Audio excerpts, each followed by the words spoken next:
All right, mountain pose. Mountain pose is a rest time in yoga.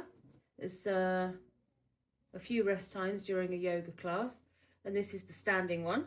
So you want to stand with your feet about an inch and a half, 2 inches apart at the insteps, because you're going to have your eyes closed. So you want that stability. If you put your feet dead together, you'll feel a bit wobbly.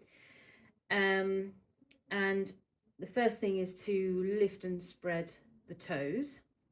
So you kind of push the big toes into the mat and lift the other toes and fan them out. It's quite difficult. It doesn't come naturally to a lot of people, but it does come in time.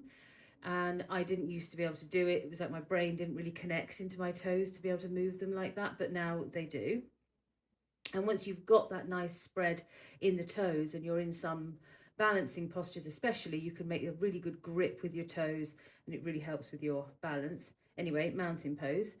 You want to be soft in the knees, so that's not bent and it's not bent and it's not pushed back into a lock either. It's just soft, because the knees are going to kind of rotate outwards a little bit when you gently lift your insteps away from the mat. So the knees in a lot of people tend to point as if they're coming to a point, pointing in like this. And when you just lift the insteps, you set your knees straight forward. So they need to be soft to allow that movement without any damage. And you're lifting your insteps. So you're not lifting the foot. Imagine there's a couple of drawing pins just underneath the mat and you're just trying to pull your insteps just up and away from them.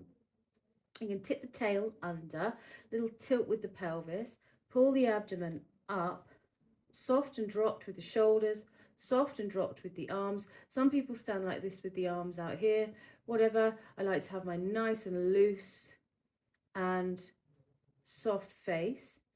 And then actually a little dip in your chin to make sure that your neck is in a straight line with the rest of your spine. And some people find that they're looking up like this. Just dip that chin ever so slightly, and that is your mountain pose. It's an awful lot going on for something that looks like you're just standing still. And you get there, you get used to it. And then here you'll be probably utilizing your ujjayi breath.